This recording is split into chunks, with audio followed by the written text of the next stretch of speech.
말씀은 베드로후서 1장 16절부터 21절입니다. 신약성경 베드로후서 1장 16절부터 21절입니다.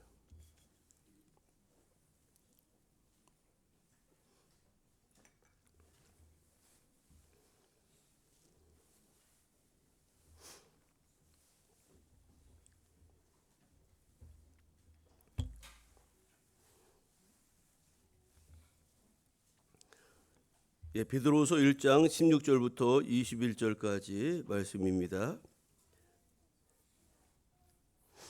제가 말씀 봉독하겠습니다.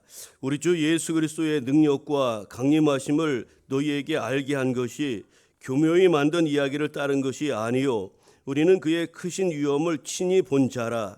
지극히 큰 영광 중에 이러한 소리가 그에게 나기를 이는 내 사랑하는 아들이요 내 기뻐하는 자라 하실 때에 그가 하나님 아버지께 존귀와 영광을 받으셨느니라. 이 소리는 우리가 그와 함께 거룩한 산에 있을 때에 하늘로부터 난 것을 들은 것이라. 또 우리에게는 더 확실한 예언이 있어 어두운 데를 비추는 등불과 같으니 날이 새어 샛별이 너희 마음에 떠오르기까지 너희가 이것을 주의하는 것이 옳으니라.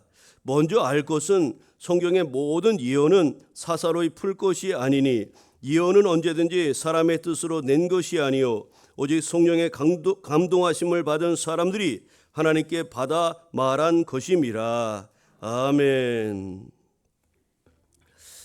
오늘 우리가 읽은 베드로후서 1장 16절 이하의 말씀 중심으로 오직 말씀에 의지하는 믿음이라는 제목으로 함께 은혜를 나누고자 합니다. 강추위가 풀렸습니다. 또 예년 기온이 회복되었죠. 지난 주 초까지만 해도 엄청 추웠는데 이제 날이 완연한 이제 봄 날씨로 접어드는 것 같습니다. 어제부터 우리 민족 명절인 설 연휴가 시작되었습니다. 우리 교우들 중에 이미 고향 길 떠나신 분도 계시고 또 오늘 예배 후에 또 이제 고향 가실 분도 계실 텐데 건강하고 즐거운 설 명절 보내시길 바랍니다. 교회 여러분 또 이렇게 예배 참석하신 교회 여러분과 또 명절을 맞이하여 또 가족 친지 집에 오셨다가 예배에 참석하신 모든 분들 여러분 모두에게 우리 주님의 은혜가 가득하기를 기원합니다. 오늘은 교회력에 따르면 주현절 마지막 주일입니다. 또 이제 그래서 변화주일이라고 또 부르는데요. 예수님께서 변화산에 올라가 용모가 변화되었던 변화주일입니다. 이제 다음 주 수요일이 2월 18일이 제의 수요일 또 성의 수요일이라고 부르기도 하는데 이 제의 수요일과 함께 이제 사순절이 시작됩니다. 앞으로 이제 40일 동안에 우리는 예수님의 행적을 따라서 주님의 고난에 동참하는 그런 영적 훈련의 기간으로 삼을 것입니다. 사순절은 예수님이 우리를 위해서 고난당하시고 십자가에 달려 돌아가신 절기로서 주님의 고난에 동참하는 마음으로 경건과 절제를 훈련하는 그런 영적 훈련의 기간입니다. 사순절의 의미를 우리가 깊이 생각하면서 회개와 거룩한 삶을 적극적으로 힘쓰는 그런 사순절기를 보내시기를 바랍니다. 예수님께서요 베드로와 또 야고보와 요한을 데리고 변화산에 올라가 용모가 변화된 그 말씀은 신약성경 복음서 공간 복음서인 마태, 마가, 누가복음에 공통적으로 나와 있습니다. 누가복음 9장과 또 마태복음 17장, 마가복음 9장에 이 변화산 사건이 소개되고 있어요. 특별히 누가복음 9장 28절 이하에는 이렇게 말씀하고 있습니다. 이 말씀을 하신 후에 8일쯤 되어서 예수께서 베드로와 요한과 야고보를 데리고 기도하시러 산에 올라가사 기도하실 때 용모가 변화되고 그 옷이 휘어져 광채가 나더라. 문득 두 사람이 예수와 함께 말하니 이는 모세와 엘리야라. 이런 말씀이 이제 누가복음 9장 28절 이하에 소개되고 있어요. 여기서 이 말씀 후에 8일쯤에 이제 예수님과 제자들이 변화산에 올라가 용모가 변화되었다는 것인데 이 말씀을 하신 후에라는 표현이 우리가 주목할 필요가 있어요. 이 말씀을 하신 후에라는 것은 이제 베드로의 멋진 신앙 고백과 예수님께서 이제 고난과 박해를 받으시고 십자가 달려 죽으셨다가 3일 만에 살아나실 것에 대한 말씀을 하신 이유를 일컫습니다. 이제 예수님이 이제 베드로가 예수님이 제자들에게 물어봤어요. 사람들이 나를 누구라고 이야기하더냐? 예, 누구는 엘리야라고 하고 모세라고 하고 또 누구라고 합니다. 그러냐? 그러면 너희는 나를 누구라고 생각하느냐? 그랬더니 베드로가 얼른 손을 들고 대답하죠. 주는 그리스도시요 살아계신 하나님의 아들입니다. 예수 그랬더니 예수님이 베드로의 고백을 듣고 엄청 칭찬하셨어요. 그리고 이것을 너에게 알게 하신 분은 하나님이시라고 성령님이시라고 말씀하셨습니다.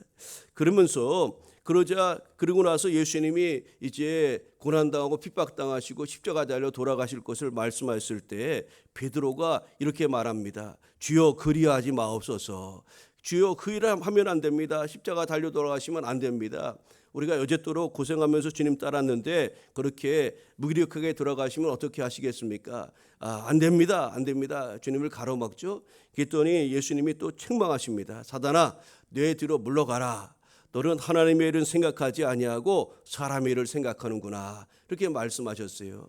예수님이 십자가에 달려 돌아가셔야 인류의 죄와 사망의 문제를 해결해 주실 수 있는데 그것을 깨닫지 못하고 베드로가 인간적인 그런 감정을 앞세우며 그렇게 주님의 그 십자가 길을 가로막았던 거죠. 어쨌든 이 변화산 사건을 통해서 예수님은 자신이 죽었다가 다시 부활하실 것과 또 속죄 제물로서의 희생 그리고 하나님의 아들 되신다는 것을 이 변화산 사건을 통해서 제자들과 또 함께했던 사람들에게 증거하였습니다. 특별히 예수님이 모세와 엘리야와 말씀을 나누셨는데 이것은 이제 모세와 엘리야처럼 우리 주님께서 하나님의 뜻을 이 세상에 전하는 예언자적 권위를 가지고 이 땅에 이제 오셨다는 것과 또 동시에 예수님이 부활의 영광을 이루실 구세주가 되신다는 것을 우리에게 이제 보여주는 일대 사건이라 할 수 있습니다. 여러분 예수님께서 공생의 기간 중에 주님 가장 가까이서 주님과 동행하고 동행했던 수제자 베드로는 그가 이제 인생을 마무리하면서 기록한 말씀이 베드로 전후서입니다. 그러니까 여러분 우리가 복음서 마태, 마가, 누가복음, 공관복음서를 많이 읽어서 예수님에 대해서 알아야 되지만 우리 신앙생활에 있어서 이 베드로 전후서가 얼마나 귀한 말씀인지 모릅니다. 왜냐하면 그 베드로가 그의 모든 것을 다 녹여서 하나님 신 그런 은혜를 기록한 말씀이 베드로 전후서이기 때문에 그렇습니다. 여러분 그 주님의 행적과 가르침을 남김으로써 자신이 죽은 이후에 또 당시 성도들과 또 후대의 모든 그리스도인들이 필요할 때마다 자신을 통해서 기록한 하나님의 말씀을 통해서 은혜를 받고 또 믿음의 길을 바르게 걸어가기를 원하였기에 이제 베드로 전후서를 기록으로 남겼다고 우리 베드로 이 앞부분에 전후서 앞에 보면 나와 있습니다. 여러분 베드로는 오늘 본문을 통해서 복음에 대한 확신과 또 성경의 권위를 하나님의 말씀을 강조하였는데 베드로는 자신이 전하는 예수님의 능력과 또 주님의 재림과 강림이 결코 사람들이 지어낸 이야기가 아니라 자신이 경험하고 친히 목격한 그런 체험적인 그런 사건이라는 것을 본문을 통해서 밝혔습니다. 베드로는 그 근거로서 자신은 야고보와 요한과 함께 예수님 변화산에서 영광스러운 모습으로 변모하신 뒤에 모세와 엘리야와 대화하시는 장면을 보았다는 겁니다. 그리고 하나님으로부터 이는 내 사랑하는 아들이요 내 기뻐하는 자라 하는 그런 음성을 친히 들었다는 것을 그가 증언하였던 겁니다. 여러분 베드로는 자신이 눈으로 보고 귀로 들어 경험한 예수님에 대한 모든 것을 분명하게 강조하면서 이보다도 더 예수님에 대해서 복음에 대해서 정확한 것이 있는데 그것은 자신이 눈으로 보고 귀로 들은 것보다도 더 중요하고 더 권위 있는 것이 있는데 그것은 다른 것이 아니라 바로 성경 즉 하나님의 말씀이라는 것을 베드로는 소개하고 있는 것이 오늘 본문의 말씀입니다. 이것은 당시에 예수님의 사역과 모습을 보지 못한 성도들에게 예수님에 대한 확실한 예언일 뿐만 아니라 진리의 말씀인 성경을 통해서 믿음을 갖도록 하기 위함이었던 겁니다. 저와 여러분 중에 예수님을 보고 예수님 믿는 사람은 한 사람도 없습니다. 우리는 그분의 성령의 감동을 통해서 기록된 하나님의 말씀을 따라서 예수님이 우리를 얼마나 사랑하셨고 예수님이 우리를 위해서 어떤 고난과 핍박을 받으셨으며 우리를 위해서 어떤 일을 행하셨는지를 성경을 통해서 알게 되었고 그 예수님이 우리의 그리스도시요 주님이시라는 것을 우리가 믿고 믿음으로 고백하는 것 아닙니까? 여러분 기독교 신앙은 말씀에 근거한 믿음의 삶이 기독교 신앙의 핵심임을 우리는 기억해야 합니다. 오늘 본문을 통해서 변화주의를 맞이한 우리가 깨달아야 될 은혜가 무엇인지를 같이 나누고자 합니다. 첫째로 우리는 항상 진리의 말씀을 생각하는 자가 되어야 합니다. 우리 같이 해볼까요? 진리의 말씀을 늘 생각합시다. 시작. 진리의 말씀을 늘 생각합시다. 여러분, 베드로는 인생을 마무리하는 때가 되어서 당시 성도들과 믿음의 후대들이 비록 믿음 안에 있다 할지라도 항상 복음과 진리를 생각하도록 이것을 기록하였다고 그렇게 소개하였습니다. 기록 목적을 분명히 밝힌 겁니다. 당시의 성도들과 또 오고 오는 세대 믿음의 사람들에게 이 하나님의 진리의 말씀을 계속해서 생각나게 하고 그 말씀을 통해서 믿음의 길을 바르게 걸어가게 하기 위해서 이것을 기록하였다는 거죠. 베드로가 강조하는 포인트는 여기에 있습니다. 항상 또 계속해서 진리를 생각하라는 겁니다. 같이 해볼까요? 항상 진리를 생각합시다. 시작. 항상 진리를 생각합시다. 계속해서 말씀을 생각합시다. 시작. 계속해서 말씀을 생각합시다. 여러분, 항상 계속해서라는 것을 베드로 사도는 강조하는 겁니다. 베드로는 주님을 향해서 주는 그리스도시요 살아계신 하나님의 아들입니다라는 너무나도 아름다운 신앙의 고백을 드렸습니다. 자신의 생업을 버리고 예수님을 따랐고 예수님의 가르침과 주님이 행하시는 수많은 이적과 능력을 가장 가까이서 본 사람이 베드로입니다. 그는 주님을 누구보다도 잘 따랐고 주님 말씀에 순종했던 하나님의 사람이었습니다. 그러나 결정적일 때요, 이 베드로는 예수님을 모른다고 3번이나 부인하는 자리에 그만 빠지고 말았습니다. 베드로, 수제자였던 베드로가 왜 예수님 결정적일 때 예수님을 모른다고 부인하는 자리에 빠졌겠습니까? 그 원인이 무엇이었을까요? 그가 아무리 예수님과 동행하고 그분의 이적과 말씀을 가까이서 보고 들었지만 그의 삶 속에서 계속해서 갱신되지 않는 신앙은 위험에 빠지기 쉽다는 것을 베드로 자신은 누구보다도 아주 잘 알았기 때문에 오늘 이 말씀을 통해서 당시 믿음의 사람들에게, 오늘 저와 여러분에게 다시 한번 강조하고 있는 겁니다. 사랑하는 교회 여러분, 항상 진리의 말씀에 서 계십시오. 그렇지 않으면 저처럼 넘어질 수 있습니다. 항상 계속해서 주의 은혜 가운데 있어야 됩니다. 그러지 않으면 언제든지 넘어질 수 있습니다. 그것을 강조하고자 하였던 것입니다. 여러분, 우리도 마찬가지입니다. 우리는 날마다 진리 안에 계속해서 말씀 안에 거해야 될 줄로 믿습니다. 그러기 위해서 진리의 말씀을 항상 계속해서 생각하는 것이 필요합니다. 여러분, 우리가 일주일에 한 번 예배 드리는 것으로 만족하는 것이 얼마나 위험한 일인지 알아야 됩니다. 우리 일주일에 한 번 예배 드리는 것 가지고 우리 신앙 유지 못합니다. 여러분, 날마다 기도하는 일을 게으르하지 마시길 바랍니다. 우리 한국교회가 전통적으로 수요 예배 드리고 새벽 기도 드리고 금요 기도하고 이렇게 공적인 예배 드리는 거, 이거 얼마나 귀한 그런 우리 믿음의 선진들이 가져온 신앙의 유산인지 모릅니다. 한번 여러분 주일 예배 드려서 어떻게 우리의 신앙을 유지할 수가 있단 말입니까? 오늘 베드로는 항상 계속해서 진리의 말씀 앞에 서기를 그렇게 촉구하고 권면하였던 겁니다. 여러분, 항상 계속해서 진리 안에 있어야 됩니다. 그러기 위해서 말씀과 기도로 늘 진리 안에 거하시기를 바랍니다. 베드로는 베드로전서 4장 7절에서 만물의 마지막이 가까이 왔으니 그러므로 너희는 정신을 차리고 기도하라고 말씀하였습니다. 사랑하는 교회 여러분, 마지막 때가 이르렀으니 정신 차리고 기도하시기를 바랍니다. 또 베드로전서 5장 8, 9절에도 근신하여 깨어라, 너희 대적 마귀가 오는 사자같이 두루다니며 삼킬 자를 찾나니 너희는 믿음을 굳건하게 하여 그를 대적하라고 말씀하였습니다.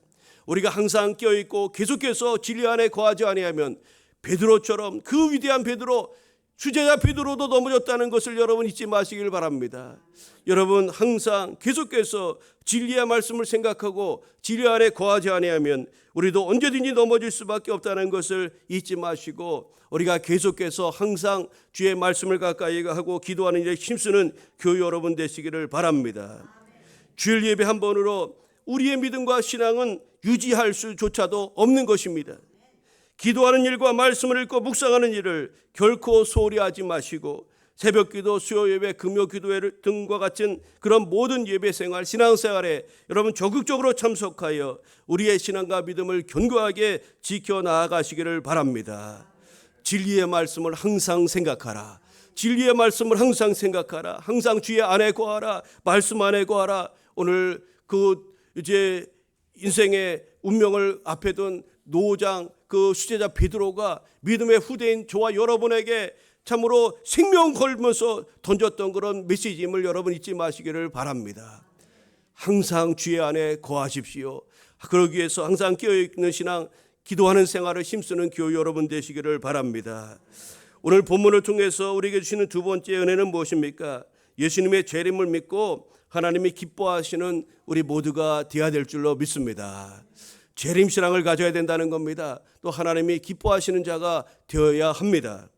여러분 16절 말씀을 우리 같이 한번 읽겠습니다. 16절 우리 주 시작. 우리 주 예수 그리스도의 능력과 강림하심을 너희에게 알게 한 것이 교묘히 만든 이야기를 따른 것이 아니요 우리는 그의 크신 위엄을 친히 본 자라. 아멘.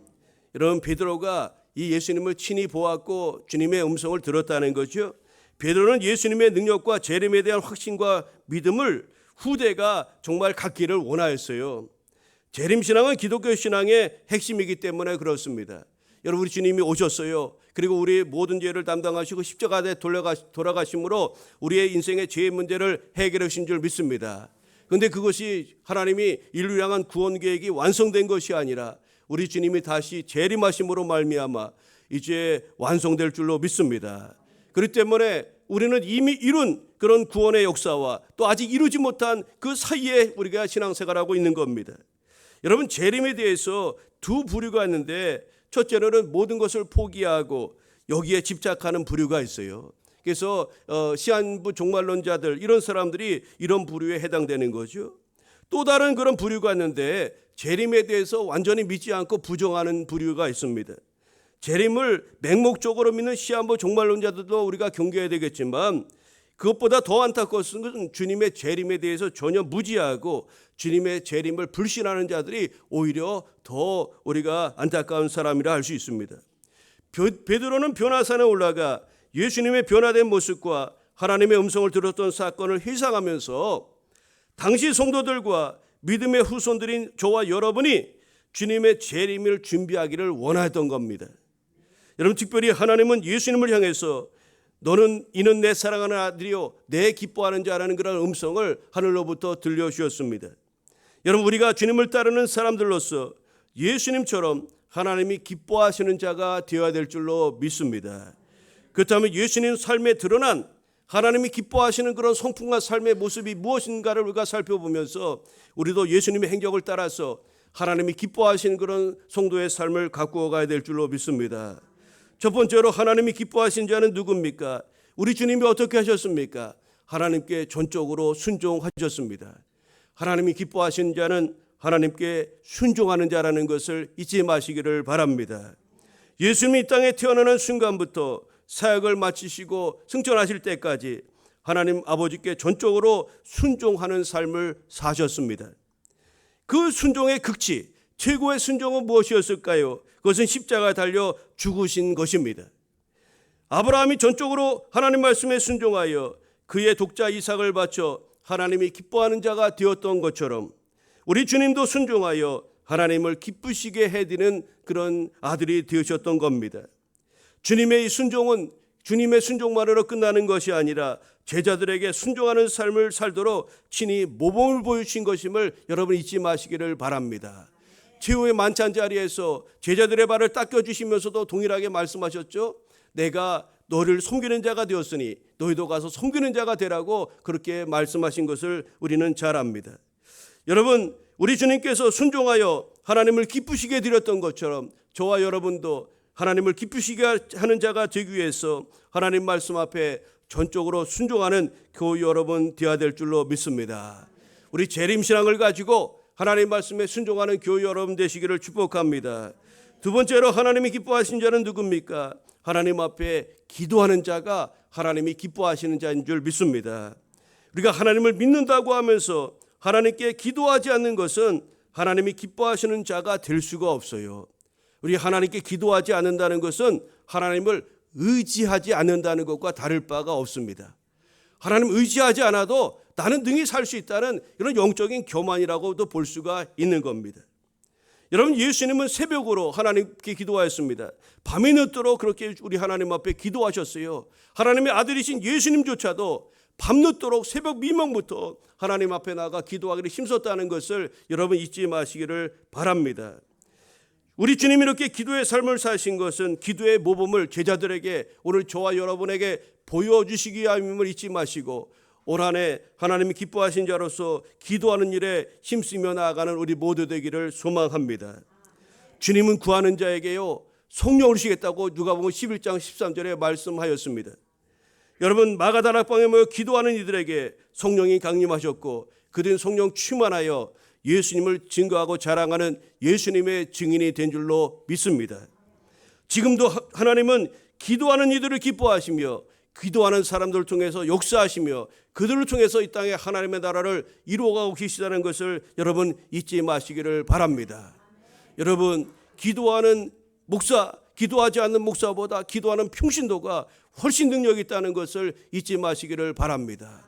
여러분, 기도하는 사람, 하나님을 의탁하는 자요 하나님이 기뻐하시는 성도 된다는 것을 기억하시고 올 한 해 우리 주님처럼 기도함으로 하나님이 기뻐하시는 성도 여러분 되시기를 바랍니다. 우리 하나님이 기뻐하시는 자의 모습은 무엇이 있을까요? 하나님을 증거하는 자입니다. 여러분, 예수님의 생애는 오로지 하나님을 증거하는 삶을 사셨습니다. 주님은 율법의 올무에 빠져있는 백성들을 말씀으로 복음으로 해방시켰을 뿐만 아니라 천국 복음을 전파하시면서 그들로 진리 안에서 자유케 해 주신 것입니다.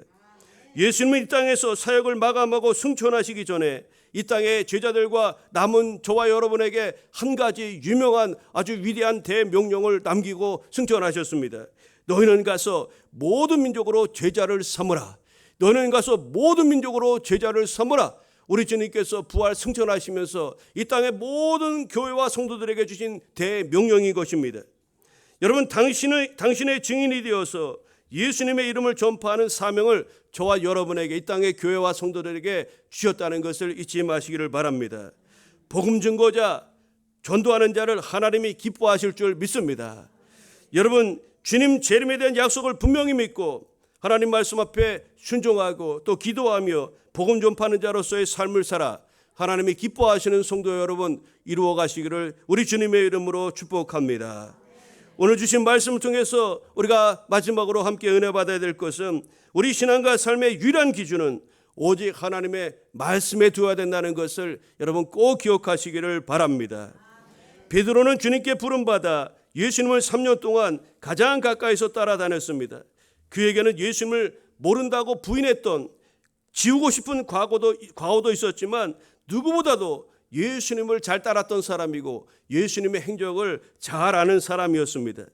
그런 그에게 예수님의 수제자라는 그런 이름이 전혀 이상한 것이 아니었습니다. 예수님에 대한 베드로의 증언보다 더 믿을 만한 것은 없다 하겠습니다. 그런데 그런 베드로가 오늘 뭐라고 말합니까? 자신이 눈으로 보고 귀로 듣고 동행하면서 경험했던 예수님에 대한 증언은 사실이라고 밝혔다는 겁니다. 우리는 베드로가 말한 예수님에 대한 모든 증언을 우리는 믿음으로 받아들여야 하겠습니다. 복음은 지어내거나 누군가 꾸며낸 것이 아니라 실제요 진리라는 사실입니다. 예수님의 태어나신과 우리를 위해서 죽으신과 또 그리고 부활하시고 승천하신 것은 진리입니다. 그리고 승천하시면서 하신 말씀, 너희가 본 그대로 내가 다시 오리라는 이 주님의 재림에 대한 약속의 말씀도 진리입니다. 이 말씀은 반드시 성취될 것입니다. 베드로는 이런 체험을 통해서 예수님이 단순한 랍비, 선생이나 또 선지자가 아니라 하나님의 아들이시며 영광 중에 다시 오실 분이라는 것을 확신하였던 겁니다. 여러분, 이보다 더 큰 확신을 줄 수 있는 경험은 누구에게서 찾아볼 수가 없는 거예요. 베드로가 경험한 것보다 더 확실한 예수님의 증언이 어디 있겠습니까? 그런데 여러분, 베드로가 뭐라고 말합니까? 내 경험이, 내 체험이, 내가 주님 만났던 모든 사건이 예수님에 대한 가장 확실한 그런 증언이고 이것이 복음 중에 진짜 복음이다, 그렇게 말한 것이 아니라 베드로는 이렇게 말합니다. 내가 경험한 것, 내가 가까이서 체험한 모든 것들보다 더 확실한 예언이 있다고 그렇게 오늘 본문에 말씀하고 있는 겁니다. 우리 모두 베드로처럼 놀라운 경험을 할 수 있는 것이 아닙니다. 우리는 다양하게 은혜를 체험하고 능력도 체험할 수 있지만 베드로처럼 이런 엄청난 것을 다 체험할 수가 없어요. 그렇지만 아무리 많은 체험이 있다고 할지라도 그것이 우리의 믿음을 책임지는 것이 아니라는 이야기입니다. 우리가 예수님을 보고 또 음성을 듣고 주님과 동행해야만 우리가 예수님을 믿을 수 있는 것도 아닙니다. 여러분, 성경에 보면 그 사건이 소개되고 있어요. 부활하신 예수님의 손에 못자국을 만져보고 옆구리의 창자국을 만져보고서야 나는 예수님을 믿겠다 그렇게 말했던 도마에게 주님이 이렇게 말씀합니다. 너는 나를 본고로 믿느냐? 나를 보지 못하고 믿는 자들은 복되도다라고 요한복음 20장 29절을 통해서 말씀하셨습니다. 우리 예수님 보지도 못했지만 예수님의 손자국도 만지지 못하고 옆구리의 창자국도 만져보지 못했지만 그러나 우리 주님께서 우리를 위해서 우리의 죄와 허물을 위해서 십자가 달려 돌아가신 것을 우리는 믿습니다. 여러분, 구약의 예언자들은 메시아가 처녀를 통해서 베들레헴에 탄생할 것이고 광야에서 외치는 자의 소리를 통해서 주님의 길이 예비되고 또 주의 영을 받아 사역을 감당하실 것을 구약의 말씀, 구약의 선지자를 통해서 예언하셨습니다. 그리고 나귀를 타고 예루살렘에 입성하실 것이고 우리 죄 때문에 찔림과 고난을 받으실 것이라고 선지자를 통해서 말씀하셨습니다. 베드로가 증언한 것처럼 이런 모든 예언들은 성령의 감동에 의해서 선포되고 기록된 하나님의 말씀이며 예수님은 이 예언의 말씀을 성취하신 분으로 우리 가운데 오셨다는 것을 우리는 기억해야 됩니다. 사단이 예수님을 시험한 것처럼 오늘도 우리를 교묘하게 미혹하고 시험한다는 것을 잊지 마시기를 바랍니다.